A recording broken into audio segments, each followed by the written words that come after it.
All right, Renee asks, Nabil and David, when you start talking to our Muslim friends about Jesus, what is the first point you try to get across to them? And you might want to answer the follow-up quickly. P.S. Nabil, how are you feeling? So you want to say how you're feeling and then go after the question. How I'm feeling? Thanks for asking, Renee. I'm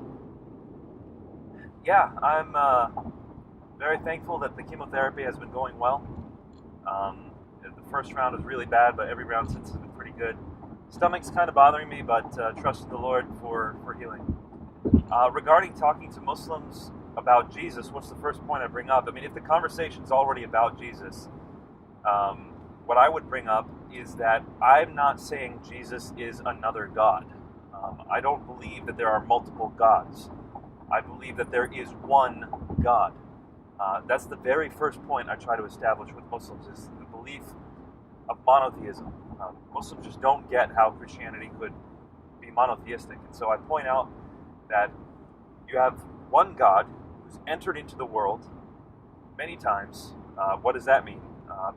He's shown up. He's met with Abraham. He's met with Moses. He's met with Jacob. He's dined with the elders of Israel. He's shown up as a pillar of fire and a pillar of cloud.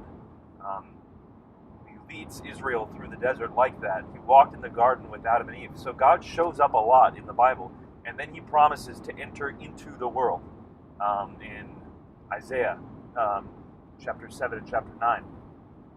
And of course, Malachi, the very last book of the Bible, also shows that God is talking about entering into the world. The very last thing the Old Testament says is, I will send Elijah before I come. And so what do you have? You have John the Baptist coming, and then Jesus is the fulfillment of God coming into the world. So that's the first point I want to make. Muslims don't believe that God comes into the world. The Quran is very clear about that Allah remains behind a veil, as if it were, and it's not appropriate for Allah to reveal himself to people except through a messenger or through an angel. Or occasionally through a fire. But it didn't say that in that verse. But yeah, Moses speaks to God in the fire in two separate places in the Quran. So that's the background point that I like to make to a Muslim who just can't believe God would ever enter into the world. I say, look, this is what Jews always taught. It's only Islam that teaches something else. Can I just jump in there with a bit more on that? Yep, That's yep. okay. Then the question was directed towards David and Nabil. Oh, Although she didn't know you were going to be in the car, so all right, go ahead. Go ahead. If she didn't know, I'm sure she wanted me to. So Nabil quoted Malachi 3:1, "Behold, I send my messenger, and he will prepare the way before me." I just wanted to quote the rest of that verse, which is interesting too.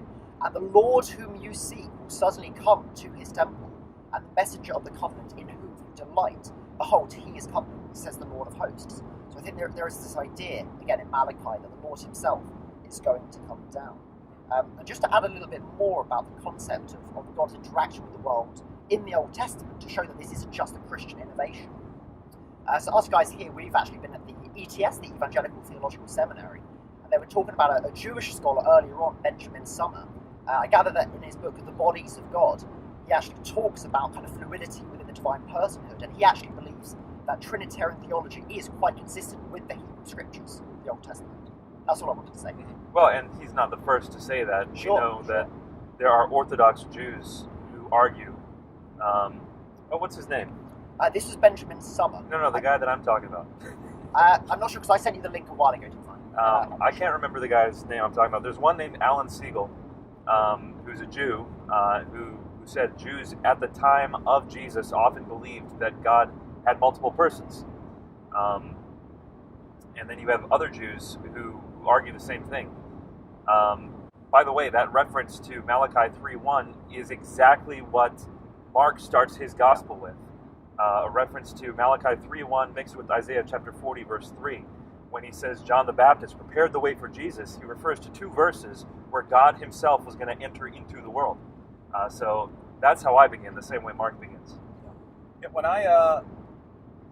when I'm talking to a Muslim, it's going to depend on the Muslim and what sort of claims he's making. But the general ideas that I'm trying to get across are one, that our Muslim friends are required to believe what Jesus says, Two, we happen to know a lot historically about what Jesus says. And so we have a kind of check on our religious claims. So on those areas where Christianity and Islam teach different things about Jesus, we actually can go back to the first century and see which claims line up with what we know about Jesus and his disciples. And so this isn't just, hey, whatever you happen to believe about Jesus is fine. We actually can investigate to see where the truth lies. And one more point is that the Quran never says one critical word of the texts that we have and the texts that we use to learn about Jesus. And so when Muslims are saying that our texts are corrupt because they say something different, they've got a problem, because their texts, if the Bible's been corrupted, Allah just doesn't seem to know it. And so all of this ultimately leads to the real point I'd like to get across, which is that the Muslim position is incoherent. You can't make sense of it. And the video I put out recently, what Islam really teaches about God and Jesus, really, I try to get to the heart of this matter, that if you line up all the things Islam claims about Jesus, you just can't make sense of them historically or theologically. And that's what I ultimately want to get across. Now, can you do that in a quick conversation or 2 minutes or something like this? Maybe not. But if you're talking about our Muslim friends, you do have the opportunity to share those kinds of things. And so that's what I'd like to get across.